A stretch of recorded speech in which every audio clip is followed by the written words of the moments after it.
എല്ലാവർക്കും നമസ്കാരം. ഇന്ന് ഈ 18ാമത് വോളിയത്തിലും ശത്രുമിത്രതയുടെ ഭാഗം തന്നെയാണ് പറഞ്ഞത്. താൽക്കാലിക ശത്രുമിത്രത, രാഹുകേതുക്കളുടെ അവസ്ഥ തുടങ്ങിയ വിഷയങ്ങളാണ് പറയുന്നത്. നമ്മൾ കഴിഞ്ഞ വീഡിയോയിൽ പറഞ്ഞത് 2, 12, 5, 9, 4, 8 ഭാവങ്ങളുടെ അധിപന്മാർ ഒരു ഗ്രഹത്തിന്റെ മൂലക്ഷേത്രത്തിൽ നിന്നും മിത്രങ്ങളാണെന്നും 3, 6, 7, 10, 11 ഭാവാധിപന്മാർ ശത്രുക്കളാണെന്നും പറഞ്ഞു. ഇതിൽ ആദ്യത്തെ വിഭാഗത്തിൽ നിന്നൊന്നും രണ്ടാമത്തെ വിഭാഗത്തിൽ നിന്നൊന്നും വന്നാൽ 2 ഭാവാധിപത്യമുള്ളതിൽ അങ്ങനെ 2ആയിട്ട് വന്നാൽ അവ സമൻ എന്നുള്ള അവസ്ഥയായിരിക്കും. 2 എണ്ണം, അതായത് 2, 12, 5, 9, 4, 8 2 ഒരുമിച്ച് ഒരു ഇതിൽ തന്നെ വന്നാൽ അയാള് മിത്രം. അങ്ങനെ ഇതിൽ ഒരു ഉദാഹരണം ഞാൻ പറഞ്ഞു. നല്ല ഉദാഹരണം കഴിഞ്ഞോണ സൂര്യന്റെ, ചന്ദ്രന്റെ, ചൊവ്വയുടെയൊക്കെ പറഞ്ഞു, വ്യാഴത്തിന്റെ പറഞ്ഞു. ചന്ദ്രന്റെ വിശേഷം എന്താന്ന് വെച്ചാൽ ചന്ദ്രന്റെ മൂലക്ഷേത്ര ഇടവാണ്. അപ്പോ ഇടവരാശി എന്നാണ് കണക്കാവുന്നത്. ചൊവ്വ, സൂര്യൻ, വ്യാഴം എന്നിവർ മിത്രങ്ങളും മറ്റുള്ളവരെല്ലാം സമന്മാരുമാവും. അങ്ങനെയാണ് വരിക. കാരണം ചന്ദ്രന്റെ സ്വക്ഷേത്രം ജലരാശിയും, അതായത് അഗ്നി ജലരാശികളിൽ ഉള്ള ജലരാശിയും, മൂലക്ഷേത്രം ഭൂമി രാശിയാണ്. ഭൂമി വായു രാശികളിൽ പെട്ടതാണ് ഭൂമി രാശി.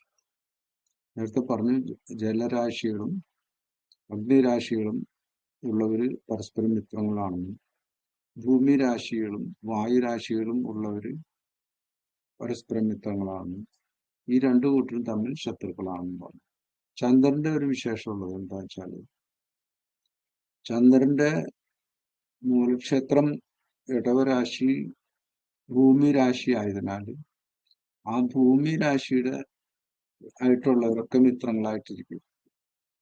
ജലരാശിയുടെ സ്വക്ഷേത്രം എന്നുള്ളത് ആ ജലരാശിയുടെ ഗ്രൂപ്പുകളൊക്കെ മിത്രങ്ങളായിട്ട്. അപ്പൊ ഇതില് വരുന്നത് ഇടവരാശിയുടെ 2ാം ഭാവാധിപൻ ബുധൻ, 5ാം ഭാവാധിപൻ ബുധൻ മിത്രവും ചന്ദ്രന്റെ മിത്രവും, അതുപോലെ 6ാം ഭാവാധിപൻ ശുക്രൻ ശത്രുവും, അല്ല സമനും. കാരണം ആ ഇടവരാശിയുടെ അധിപൻ തന്നെ മിത്രമാണ്. അപ്പോ ശത്രുവും കൂടിയിട്ട് സമനും. ശനി 9, 10 ഭാവാധിപത്യം, 10ാം ഭാവാധിപത്യം കൊണ്ട് ശത്രുവും 9ാം ഭാവാധിപത്യം കൊണ്ട് മിത്രമായതുകൊണ്ട് അയാൾ സമനും. അങ്ങനെ ബുധൻ മിത്രവും ചൊവ്വ അല്ല ശുക്രൻ ശത്രു സമനും ശനി സമനും ആയിത്തീരുകയും ചെയ്യും. വ്യാഴം, സൂര്യൻ, ചൊവ്വ എന്നിവര് മിത്രങ്ങളായിരിക്കും. ആരൂഢ രാശിയുടെ 7ാം രാശി വൃശ്ചിക രാശിയുണ്ട്. ചൊവ്വ സമൻ 3, 6, 7, 10 വരുന്നതുകൊണ്ട് സമൻ എന്നുള്ള അവസ്ഥയിൽ വരാം. സൂര്യന് 3ാം 4ാം ഭാവാധിപത്യം മൂലം അയാൾ മിത്രം.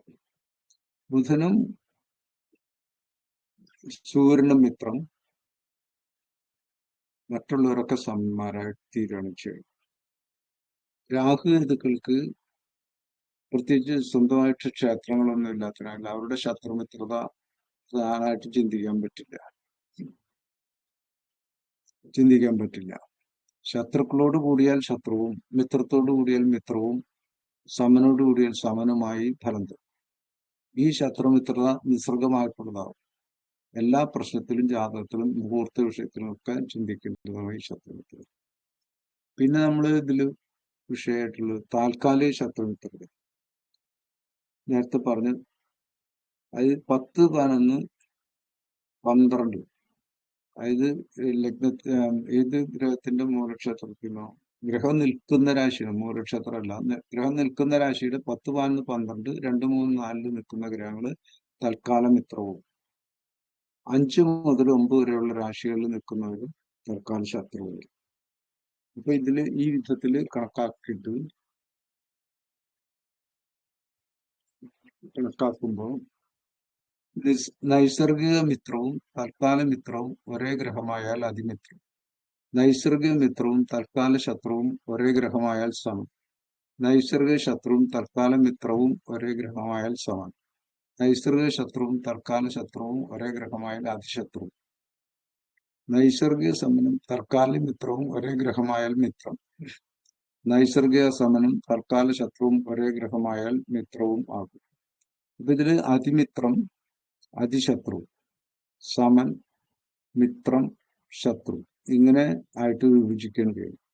നേരത്തെ നിസ്സർഗമായിട്ടുള്ള ശത്രുത പഞ്ചഭൂതാടിസ്ഥാനത്തിലാണെന്ന് പറഞ്ഞു. അത് അഗ്നി ജലരാശികളുടെ അധിപന്മാർ പരസ്പര മിത്രങ്ങൾ, ഭൂമി വായുരാശികളുടെ അധിപന്മാര് പരസ്പര മിത്രങ്ങൾ, ഇവർ തമ്മിൽ പരസ്പരം ശത്രുക്കളും ആണ് എന്ന് വിശേഷമായി പറഞ്ഞു.